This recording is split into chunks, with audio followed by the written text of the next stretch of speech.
ಚಂದ್ರಶೇಖರ್ ಅವರು ಚುನಾವಣಾ ಶಿರಸ್ತದವರು. ಇವ್ರ ಕಚೇರಿನಲ್ಲಿ ಬಂದ್ಬಿಟ್ಟು ರಾಜಾರೋಷವಾಗಿ ಈ ವ್ಯಕ್ತಿ, ಅದು ಖಾಸಗಿ ವ್ಯಕ್ತಿ, ಎಲ್ಲಾ ಸೇವೆಗಳನ್ನು ಬಳಸ್ತಾ ಇದ್ದಾರೆ. ಅವ್ರ ಕೆಲಸ ಆರಾಮಾಗಿ ಕೆಲಸ ಮಾಡ್ತಾ ಇದ್ದಾರೆ. ಇದನ್ನ ಹಾಗಾದ್ರೆ ನಾನು ಬಂದಿದ್ದೀನಿ, ನನ್ನ ಕೆಲಸ ನಾನೇ ಮಾಡ್ಕೊಂಡು ಹೋಗ್ಬೇಕು, ನಾನೇ ಮಾಡ್ಕೊಂಡು ಹೋಗ್ಬೋದು. ಯಾರೋ ಮಹೇಶ್ ಅವರು ಹೇಳಿದಾರಂತೆ, ಇವ್ರಿಗೆ ಆದೇಶ ಮಾಡಿದಾರಂತೆ, ಅದಕ್ಕೆ ಕೆಲಸ ಇವ್ರು ಮಾಡ್ತಾ ಇದ್ದಾರೆ. ಇದನ್ನ ಮಾಡ್ಬೋದಾ? ಇದು ಸರ್ಕಾರಿ ಕೆಲಸ.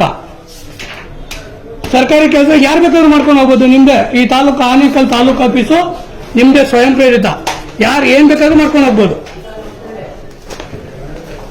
ಸಾರ್ವಜನಿಕರು ಇಷ್ಟೆಲ್ಲ ಕೇಸ್ಗಳಿದೆ, ಇದೆಲ್ಲ ಯಾರು ಕೊಟ್ರು? ಆ ರಾಜಾರೋಷಗೆ ಬೀರು ತೆಗೆದು ಡಾಕ್ಯುಮೆಂಟ್ಸ್ ತಗೋ ಬರ್ತಾರೆ ಈ ವ್ಯಕ್ತಿ. ನಿಮ್ಮ ಹೆಸರೇನು? ನಿಮ್ಮ ಹೆಸರು? ಆನಂದ್. ರಾಜಾರೋಷಗೆ ನೋಡಿ ಡಾಕ್ಯುಮೆಂಟ್ಸ್ ಇದಾವೆ, ಬೀರು ತೆಗಿತಾರೆ, ಆರಾಮಾಗಿ ತಗೊಂಡ್ ಬರ್ತಾರೆ. ಇವ್ರು ಯಾವುದೇ ಅಧಿಕಾರಿ ಅಲ್ಲ, ಇವರು ತಾಲೂಕು ಆಫೀಸಲ್ಲಿ ಏನ್ ಬೇಕಾದ್ರೂ ಮಾಡ್ಕೊಂಡು ಹೋಗ್ಬೋದು. ದಾಖಲೆಗಳು ಹೋದ್ರು ಯಾರು ಕೇಳಂಗಿಲ್ಲ, ಅವ್ರಿಗೆ ಕೀ ಕೊಟ್ಟಿದ್ದಾರೆ. ಸಭಾಷ್.